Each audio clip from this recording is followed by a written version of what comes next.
പണ്ഡിത ശ്രേഷ്ഠരെ, പ്രിയപ്പെട്ട സഹോദരങ്ങളെ, ഗുരുജനങ്ങളെ, ഈ വേദിയിൽ കാന്തപുരം ഉസ്താദ് അടക്കമുള്ളവർ പലവട്ടം പറഞ്ഞ വൈവിധ്യങ്ങൾക്ക് താഴെ ഒരു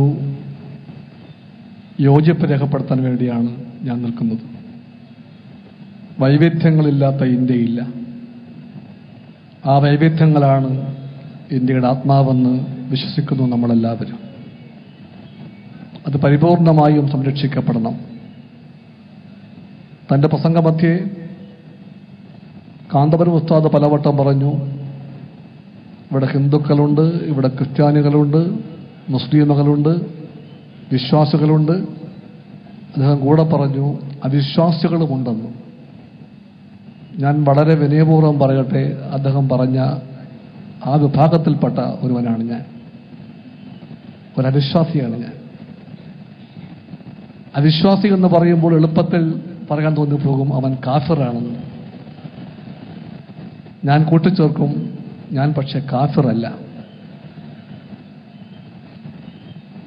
എല്ലാ വിശ്വാസികളുടെയും നന്മകളെ ഊന്നി അതിൽ വിശ്വസിക്കുന്ന യഥാർത്ഥ വിശ്വാസികളെ വിശ്വാസമുള്ള ഒരവിശ്വാസി എന്ന് വേണമെങ്കിൽ നിങ്ങൾക്ക് എന്നെ വിളിക്കാം.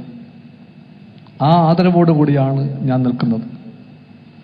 100% നാം തമ്മിൽ എല്ലാത്തിലും യോജിക്കുമെന്ന് ഒരു പ്രതീക്ഷ നമുക്ക് വേണ്ട. പക്ഷെ നാം പരസ്പരം യോജിക്കുന്ന ഒരുപാട് തലങ്ങളുണ്ട്. ആ തലങ്ങളിൽ തീർച്ചയായിട്ടും ഉണ്ടാകണം. അത് ഈ കാലം ആവശ്യപ്പെടുന്നുണ്ട്. വെറുതെ കാപട്യം നിറഞ്ഞ ഭാഷയിൽ എല്ലാത്തിലും യോജിപ്പ് എന്ന് പറയുന്ന ഒരാളുണ്ടെങ്കിൽ ആ ആളെ നിങ്ങൾ സൂക്ഷിക്കുക. ആ ആൾ വേദിക്കൊത്ത് വർത്തമാനം പറയുന്നവരായിരിക്കും. വേദിക്കൊത്തുള്ള വർത്തമാനങ്ങളല്ല ഇന്ത്യ ആവശ്യപ്പെടുന്നത്. ഇന്ത്യയുടെ വർത്തമാനത്തിൻ്റെയും ഭാവിയുടെയും ഗ്യാരണ്ടി എന്ന് വിളിക്കാവുന്ന ഒന്നുണ്ടെങ്കിൽ അത് മതനിരപേക്ഷതയാണ്. അതിനെ വെല്ലുവിളിക്കുവാനും തകർക്കുവാനും വേണ്ടി നീക്കം നടക്കുന്നുണ്ട് ഇന്നിപ്പോൾ ഇന്ത്യയിൽ. അത് ഏറ്റവും വലിയ അധികാര കേന്ദ്രങ്ങളെല്ലാം അറിഞ്ഞുകൊണ്ട് നടക്കുന്ന ഒന്നാണ്. അതുകൊണ്ട് അത്തരം നീക്കത്തെ തീർച്ചയായിട്ടും ചെറുത്ത് പരാജയപ്പെടുത്തിയേ മതിയാകും. അവർ പണ്ട് വിളിച്ചത് എന്തെല്ലാമാണെന്ന കാര്യം എല്ലാവർക്കും അറിയാം. അത് പിന്നെ മാറ്റിവെക്കപ്പെട്ടപ്പോൾ രാജ്യം അവയെപ്പറ്റി പറഞ്ഞു, അവരുടെ ഹിഡൻ അജണ്ടയാണ് അതെന്ന് പറഞ്ഞു. എന്ന് പറഞ്ഞാൽ ഒളിച്ചുവെക്കപ്പെട്ട കാര്യപരിപാടികൾ.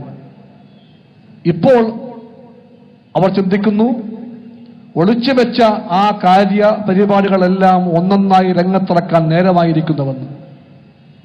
ഇവിടെ സഖാവ് കുഞ്ഞിക്കണ്ണൻ പറഞ്ഞു, കാശ്മീരിന്റെ പ്രത്യേക പദവി ആർട്ടിക്കിൾ 370 അത് പിച്ചി ചീന്താൻ പറയുന്നു സംഘപരിവാർ. അത് പിച്ചി ചീന്തിയാൽ കാശ്മീർ പിന്നെ ഇന്ത്യയുടെ ഭാഗമല്ല. അത് ഇന്ത്യയുടെ ഭാഗമാകണം, തുടരണം. അതിനു വേണ്ടിയുള്ള മാർഗം ബുള്ളറ്റുകളല്ല, പെല്ലറ്റ് ബോംബുകളല്ല. അതിന്റെ മാർഗം സംവാദമാണ്, സഹകരണമാണ്, വർത്തമാനമാണ്, ഡയലോഗാണ്. തോക്കിന്റെയും ഭാഷയുടെയും സൈന്യത്തിന്റെയും രീതിയിൽ കാശ്മീർ പ്രശ്നം പരിഹരിക്കാൻ ശ്രമിക്കുന്ന സംഘപരിവാറിന്റെ ഗവൺമെന്റ് പലപ്പോഴും പറയുന്നു ആർട്ടിക്കിൾ 370 വേണമോ വേണ്ടയോ എന്ന്. ആർട്ടിക്കിൾ 370 വേണമെന്ന് ഉറപ്പുള്ള ഒരു പാർട്ടിയുടെ, കമ്മ്യൂണിസ്റ്റ് പാർട്ടിയുടെ പ്രതിനിധിയായിട്ടാണ് ഞാൻ ഇവിടെ നിൽക്കുന്നത്. മറ്റൊന്ന് അയോധ്യയിലെ ആ ക്ഷേത്ര വിഷയമാണ്. അതേ സ്ഥാനത്ത് അതേ രൂപത്തിൽ അവർക്ക് ക്ഷേത്രം പണിയണമത്രേ. ആയിരക്കണക്കിന് ഏക്കർ ഭൂമി തരിശായി കിടപ്പുള്ള അയോധ്യയിൽ അര ഇഞ്ചെങ്കിലും അങ്ങോട്ടോ ഇങ്ങോട്ടോ മാറാൻ പാടില്ല പോലും. എവിടെയാണോ 400 കൊല്ലക്കാലം ഇന്ത്യയുടെ മതസഹിഷ്ണുതയുടെ എല്ലാം പ്രതീകമായി ബാബറി മസ്ജിദ് ആകാശത്തേക്ക് തലയകത്ത് പിടിച്ചു നിലക്കൊണ്ടത്, അതേ സ്ഥലത്ത് വേണം പോലും അവർക്ക് രാമക്ഷേത്രം പണിയാൻ. ഇടയ്ക്കത് ഉറക്കെ പറയും, പിന്നെ മാറ്റിവെക്കും. അവരിപ്പോൾ വീണ്ടും തുടങ്ങിയിരിക്കുന്നു അത് പറയാൻ. അവർക്ക് വേണ്ടിയുള്ള വർത്തമാനം ആരംഭിച്ചു കഴിഞ്ഞിരിക്കുന്നു. ഒളിച്ചുവെക്കപ്പെട്ട അടുത്ത അജണ്ട ഒളിച്ചുവെക്കപ്പെട്ട മൂന്നാമത്തെ അജണ്ട ഇപ്പോഴത്തെ മുഖ്യ അജണ്ടയായി മാറുകയാണ്. അതാണ് യൂണിഫോം സിവിൽ കോഡ്സ് അഥവാ ഏകീകൃത സിവിൽ കോഡ്സ്. അത് BJP പറയുകയാണ്, പച്ചവെള്ളം ചവച്ചു കുടിക്കുന്ന ശുദ്ധാത്മാക്കളെ പോലെ പറയുകയാണ്, അങ്ങനെയൊന്ന് വേണ്ടേ നമുക്കെന്ന്. ശുദ്ധാത്മാക്കൾ അല്ല ഉത്തരം പറയേണ്ട എല്ലാവരും എന്ന് BJP മനസ്സിലാക്കണം. BJPയുടെയും RSSന്റെയും നിലപാടിനെ പറ്റി ചിന്തിക്കുമ്പോൾ എന്തു പറയുന്നുവെന്ന് മാത്രമല്ല, ആര് പറയുന്നുവെന്ന കാര്യവും മുഖ്യമാണെന്ന് ഉറക്കെ പറയാൻ ഞാൻ ആഗ്രഹിക്കുന്നു. സംഘപരിവാർ പറയുകയാണ്, അവർ പറയുന്നത് രാഷ്ട്രത്തിന്റെ മതം എന്ന് ഒന്നുണ്ടെന്നാണ്, രാഷ്ട്രത്തിന്റെ ഭാഷ എന്ന് ഒന്നുണ്ടെന്നാണ്, രാഷ്ട്രത്തിന്റെ സംസ്കാരം എന്ന് ഒന്നുണ്ടെന്നാണ് അവർ പറയുന്നത്. ഞാൻ പറയുകയല്ല, RSSന്റെ രണ്ടാം സർസംഘചാലക്കായ അവരുടെ ആത്മീയ നായകനായി വാഴ്ത്തപ്പെടുന്ന തത്വചിന്തകനായി അവരെപ്പോഴും പറയുന്ന, അവർ ഗുരുജി എന്ന് വിളിക്കുന്ന ഗോൾവൽക്കറുടെ പുസ്തകത്തിൽ നിങ്ങൾക്കത് വായിക്കാം. അതിന്റെ പേര് വിചാരധാര എന്നാണ്, ബഞ്ച് ഓഫ് തോട്ട്സ്. അതുപോലെ തന്നെ നാം അഥവാ നമ്മുടെ രാഷ്ട്രസങ്കല്പം നിർവചിക്കപ്പെടുന്നുവെന്ന പുസ്തകവുമുണ്ട് അദ്ദേഹത്തിന്റെ വകയായി. We or our nationhood defined എന്നാണ് അതിന്റെ പേര്. ആ പുസ്തകത്തിൽ കൃത്യമായി പറയുന്നു, രാഷ്ട്രത്തിന്റെ മതവും ഭാഷയും സംസ്കാരവും അംഗീകരിച്ചുകൊണ്ട് ജീവിച്ചാൽ ന്യൂനപക്ഷങ്ങൾക്ക് ഇവിടെ പൗരന്മാരായി ജീവിക്കാമെന്ന്. മുഖ്യമായ പ്രശ്നം അതാണ്. ആ നിലപാടിനെ യോജിപ്പോട് കാണുവാൻ നമുക്കാർക്കുമാകില്ല. രാഷ്ട്രത്തിന്റെ മതം എന്ന് ഒന്നുണ്ടെന്ന് അവർ വാദിക്കുന്നു. അവർക്ക് നിർബന്ധമായും പറയാൻ തോന്നിപ്പോകുന്നു, അത് ഹിന്ദുമതമാണ് പോലും. ഈ രാഷ്ട്രത്തിന്റെ സംസ്കാരമായി അവർ പറയുന്നത് ചാതുർവർണ്ണ്യമാണ്. രാഷ്ട്രത്തിന്റെ ഭാഷയായി അവർ പറയുന്നത് സംസ്കൃതമാണ്. അവരിപ്പോൾ ചർച്ചയ്ക്കായി വച്ചിരിക്കുന്ന ദേശീയ വിദ്യാഭ്യാസ നയത്തിന്റെ ഒരു ഡ്രാഫ്റ്റ് ഉണ്ട്, കരടുണ്ട്.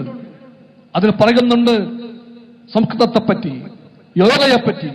കേട്ടാൽ തോന്നും അവർ പച്ചവെള്ളം ചവച്ചു കുടിക്കുകയാണെന്ന്. പക്ഷേ BJP അതെല്ലാം പറയുമ്പോൾ അത് വെറുതെ പറയുകയല്ല. അങ്ങനെയുള്ള BJP, ജർമ്മനിയിലേക്ക് നോക്കാൻ പറയുന്ന BJP, അതുമുണ്ട് ആ പുസ്തകത്തിൽ. ജർമ്മനിയിലേക്ക് നോക്കൂ. എന്തുകൊണ്ട്? വംശാഭിമാനം അതിന്റെ ഉത്തുംഗാവസ്ഥയെ പ്രാപിച്ച മാതൃകാഭൂമിയാണ് ജർമ്മനി. ജർമ്മനിയുടെ മാതൃകാ സ്ഥാനത്തിന്റെ കാരണം എന്താണ്? ആ പുസ്തകം പറയുന്നു, വ്യത്യസ്ത സംസ്കാരങ്ങൾക്ക് ഒരേ മേൽക്കൂരയ്ക്ക് താഴെ ഒരുമിച്ച് ജീവിക്കാൻ സാധ്യമല്ല എന്ന് ജർമ്മനി ലോകത്തെ പഠിപ്പിച്ചു. ജർമ്മനിയുടെ ആ പാഠത്തിൽ നിന്ന് ഹിന്ദുസ്ഥാന് വിലപ്പെട്ടത് പലതും പഠിക്കാനുണ്ടെന്ന് ആ പുസ്തകം പറയുന്നു. RSS ആരാണ് ചോദിച്ചാൽ ഇതാണ് RSS, ഇതാണ് BJP. അതിന്റെ പാഠശാല ആ പാഠശാലയാണ്, ഹിറ്റ്ലറുടെ പാഠശാലയാണത്. ജർമ്മൻ ഫാഷിസ്റ്റ് പാഠശാലകളിൽ നിന്ന് പകർത്തിയെടുത്ത ആശയങ്ങൾ അവർ ഇന്ത്യയിൽ നടപ്പിലാക്കാൻ ശ്രമിക്കുമ്പോൾ അവർ പറയുന്നു അതാണ് ദേശീയതയെന്ന്. ആകില്ല. മുസോളിനിയും ഹിറ്റ്ലറും പഠിപ്പിച്ച പാഠങ്ങൾ, വംശീയ മേധാവിത്വ വാഞ്ചികളുടെ പാഠങ്ങൾ, അന്യമതങ്ങളെ തച്ചമത്തുന്ന പാഠങ്ങൾ, വിയോജിപ്പുകളെ കൊന്നൊടുക്കുന്ന പാഠങ്ങൾ, ചോദ്യം ചോദിച്ചാൽ തച്ചമത്തൽ മടിക്കാത്ത നിജമായ പാരമ്പര്യത്തിന്റെ പാഠങ്ങൾ, ആ പാഠങ്ങൾ ഇന്ത്യക്ക് സ്വീകാര്യമായ പാഠമല്ല. അതുകൊണ്ട് അതിൽ നിന്ന് ആവേശം ഉൾക്കൊണ്ടുകൊണ്ട് ഇന്ത്യയിൽ രാഷ്ട്രീയവും നടപ്പിലാക്കാൻ ശ്രമിക്കുമ്പോൾ BJP കാട്ടിക്കൂട്ടുന്ന ദേശവിരുദ്ധമായ വൈവിധ്യവിരുദ്ധമായ തെറ്റായ തകത്തിന്റെ ഭാഗമായിട്ടാണ് ഒളിച്ചുവെക്കപ്പെട്ട അജണ്ടകളെല്ലാം ഓരോന്നോരോന്നായി പുറത്തു വരുന്നത്. കൃത്യമായി തന്നെ പറയുന്നുണ്ട് ഭരണഘടനയുടെ ആർട്ടിക്കിൾ 25, ഇന്ത്യൻ പൗരന് ഇഷ്ടമുള്ള മതത്തിൽ to believe in, to propagate and to preach the religion of his own choice എന്നതിൽ പറയുന്നുണ്ട്.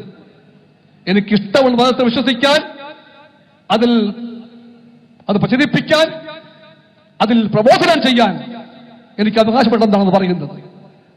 അതില്ലാത്ത എനിക്ക് ഞാൻ അവിശ്വാസിയാണ് എന്ന് പറയാനുള്ള അവകാശം തരുന്നത് ആ ഭരണഘടനയാണ്.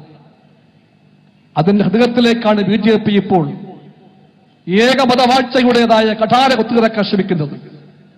അതുകൊണ്ട് BJP ഏക സിവിൽ കോഡ് എന്ന് പറയുമ്പോൾ രാഷ്ട്രത്തിന്റെ മതമെന്ന് പറയുന്ന വാദം മുൻവെക്കുന്ന BJP ആണ് അത് പറയുന്നത്. രാഷ്ട്ര സംസ്കാരം എന്ന് ഒന്നുണ്ടെന്ന് വാദിച്ചുകൊണ്ട് അതിനു വേണ്ടി രാജ്യമാകെ കലാപത്തിന് പഠിക്കാത്ത BJP ആണ് ആ വാദം മുന്നോട്ട് വയ്ക്കുന്നത്. അവർ ഏക സിവിൽ കോഡിന് വേണ്ടി വരുമ്പോൾ അതിന്റെ പുറകിൽ ഒളിച്ചു വച്ചിരിക്കുന്ന അജണ്ടയെ പറ്റി ബോധ്യമുള്ളവരാണ് നമ്മളെല്ലാവരും എന്ന് എനിക്ക് ഉറപ്പായും ബോധ്യമുണ്ട്. ഭൗതികവാദികളായ ആളുകളും മതവിശ്വാസികളുമെല്ലാം ഇന്ത്യയുടെ ഭാഗമാണ്. ഈ മണ്ണ് അവരുടെ മണ്ണാണ്. ഈ മണ്ണിന്റെ ഓരോ മഹത്വത്തിന്റെയും ഭാഗമാണ് അവരെല്ലാവരും. അതില്ലാത്തൊരു ഇന്ത്യയില്ല. എത്രയെത്ര കൗശലപൂർണ്ണമാകട്ടാണ് BJPയുടെ മുൻകൈയിൽ ലോ കമ്മീഷൻ ആ ചോദ്യാവലി പുറത്തിറക്കിയിരിക്കുന്നത്. അങ്ങനെയാണ് ഒന്നും അറിയാത്തവരെ പോലെ ഒരു ചോദ്യാവലി ആദ്യം വരും. അതുമായി ബന്ധപ്പെട്ട് കുറച്ച് തർക്കം ചർച്ച ഇതൊക്കെ ഉണ്ടായി വരും.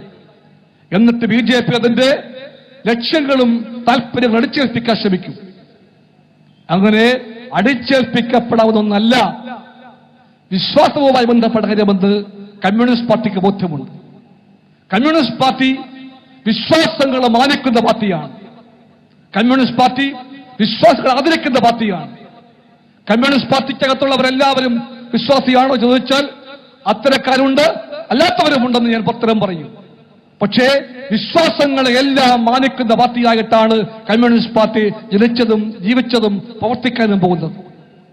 അതുകൊണ്ട് വിശ്വാസങ്ങളെ മാനിക്കാത്ത ഒരു വാദത്തിന് വേണ്ടിയാണ് യൂണിഫോം സിവിൽ കോഡ്സ് അഥവാ ഏകീകൃത സിവിൽ കോഡ് അടിച്ചേൽപ്പിക്കാനുള്ള BJP നീക്കമെന്ന് കമ്മ്യൂണിസ്റ്റ് പാർട്ടിക്ക് ബോധ്യമുണ്ട്. അങ്ങനെ അടിച്ചേൽപ്പിക്കാവുന്ന ഒന്നല്ലാതെ അവർ പറയുന്നു ഭരണഘടനയെ പറ്റി. ഭരണഘടനയിൽ കൃത്യമായി പറയുകയാണ് 44 ആർട്ടിക്കിൾ ഡയറക്റ്റീവ് പ്രിൻസിപ്പിൾസിൽ the state shall endeavour to secure a uniform civil code എന്നാണ് പറയുന്നത്. സ്റ്റേറ്റ് പരിശ്രമിക്കും, അല്ലാതെ അടിച്ചേൽപ്പിക്കുമെന്നല്ല. സ്റ്റേറ്റ് നിയമം കൊണ്ടുവരുമെന്നല്ല. ദ സ്റ്റേറ്റ് ഷാൽ എൻഡീവർ, അത് സ്റ്റേറ്റ് ശ്രമിക്കട്ടെ. ആ ശ്രമത്തിന്റെ ഭാഗമായി സ്റ്റേറ്റ് എല്ലാ മതങ്ങളുമായി എല്ലാ വിശ്വാസികളുമായി സംസാരിക്കട്ടെ. എന്നിട്ട് എന്താണ് പരിപാടി, എന്താണ് ലക്ഷ്യം, വിശ്വാസ വൈവിധ്യങ്ങൾ എങ്ങനെയാണ് ആ സിവിൽ കോഡ് മാനിക്കാൻ പോകുന്നത്, ആർട്ടിക്കിൾ 25 എങ്ങനെയാണ് അവർ പറയുന്ന ഈ സിവിൽ കോഡിന്റെ സമീപനം എന്നറിയട്ടെ. ആ സമീപനം പറയാതെ അതിന്റെ ലക്ഷ്യങ്ങൾ വയ്ക്കാതെ ഒളിച്ചും പാത്തും പതുങ്ങിയും വന്ന് ഈ മഹത്തായ നാടിന്റെ ബഹുസ്വരതാ മൂല്യങ്ങളെ തച്ചവട്ടൻ വേണ്ടിയുള്ള ഭ്രാന്ത് പിടിച്ച ആക്രമണത്തിന്റെ വാളായി അവർ വന്നാൽ ആ വാൾ തട്ടിമാറ്റുവാനുള്ള ശ്രമത്തിൽ നമുക്ക് എല്ലാവർക്കും ഒറ്റക്കെട്ടായി സാധിക്കുമെന്ന് ഉറപ്പുണ്ട് കമ്മ്യൂണിസ്റ്റ് പാർട്ടിക്ക്. തീർച്ചയായിട്ടും അത് കഴിയും. അത് കഴിയുമ്പോൾ കൗശലം നിറഞ്ഞ BJP പറയുകയാണ്, ഒരു കാര്യം കൂടെ പറയുകയാണ്, അത് ദയവായി ശ്രമിക്കണം. അത് മുത്തലാഖിന്റെ കാര്യമാണ്. മുത്തലാഖായിട്ട് ഞാൻ പറയട്ടെ, ഞാൻ ആദരിക്കുന്ന, ഞാൻ അറിയുന്ന ഇസ്ലാമിന്റെ മുഖമുദ്രയായി മുത്തലാഖിനെ ഞാൻ കാണുന്നില്ല. ഞാൻ പണ്ഡിതനല്ല. എന്റെ വാക്കിനോട് യോജിക്കാത്തവർ ഏറെ കാണുമെന്ന് എനിക്കറിയാം. പക്ഷേ അത് ഞാൻ പറയുകയാണ്. മുത്തലാഖല്ല എന്റെ വിനീത അഭിപ്രായത്തിൽ ഇസ്ലാമിന്റെ മുഖമുദ്ര. IS അല്ല ഇസ്ലാം എന്ന് ഞാൻ പറയൂ, അല്ലെങ്കിൽ താലിബാൻ അല്ല ഇസ്ലാം എന്ന് ഞാൻ പറയൂ. ഏറ്റവും വെറുപ്പിക്കുന്ന ഭയാനകമായ ഭീകരവാഴ്ചയുടെ അധ്യായങ്ങളിൽ വിരചിക്കുന്ന അത്തരം ശക്തികളെ ഇസ്ലാമിന്റെ മുഖമുദ്രയായി കാട്ടുവാൻ ശ്രമങ്ങൾ ഉണ്ടാകുന്നുണ്ട്. ആ ശ്രമങ്ങൾ അമേരിക്ക ശക്തിപ്പെടുത്താൻ പോവുകയാണ്. ട്രംപ് എന്ന് പറയുന്ന ആൾ അവിടെ ഇപ്പോൾ പ്രസിഡന്റായി വന്നിരിക്കുന്നു. സംശയബോധം വേണ്ട. ഏറെക്കാലമായി അമേരിക്ക ലോകത്തോട് പറയുന്ന ആ സമവാക്യം വീണ്ടും ട്രംപ് ആവർത്തിക്കാൻ പോവുകയാണ്.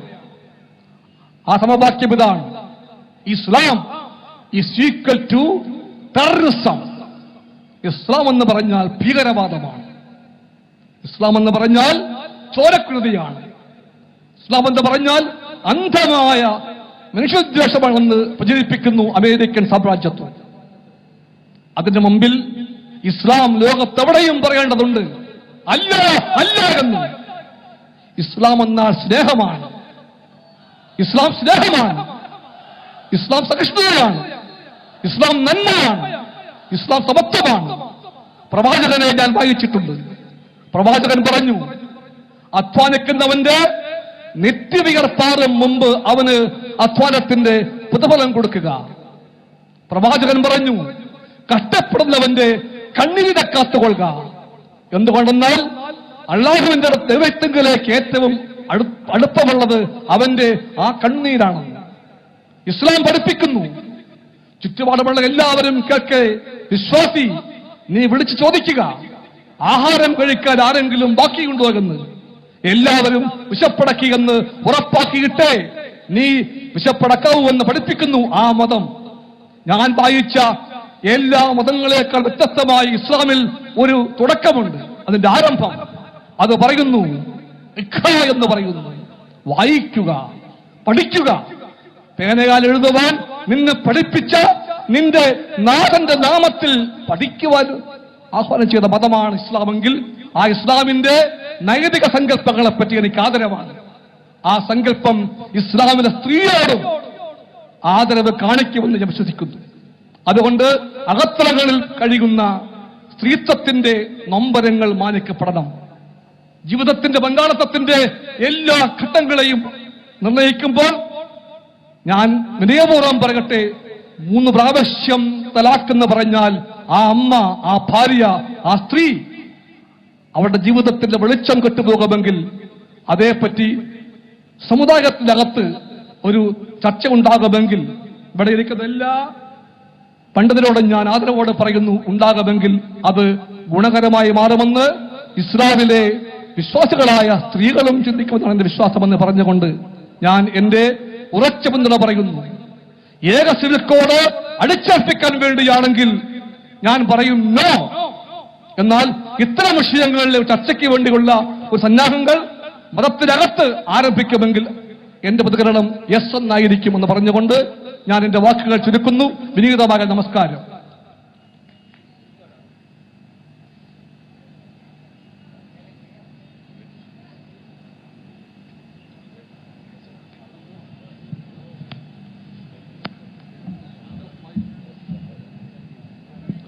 മുത്തലാഖ് അടക്കമുള്ള വിഷയങ്ങളെ അപഗ്രഥിച്ചുകൊണ്ടും ആനുകാലിക സംഭവവികാസങ്ങളെ വിശദീകരിച്ചുകൊണ്ടും സമസ്ത കേരള സുന്നി യുവജന സംഘത്തിന്റെ കരുത്തനായ പ്രസിഡന്റ് പേരോട് ഉസ്താദിന്റെ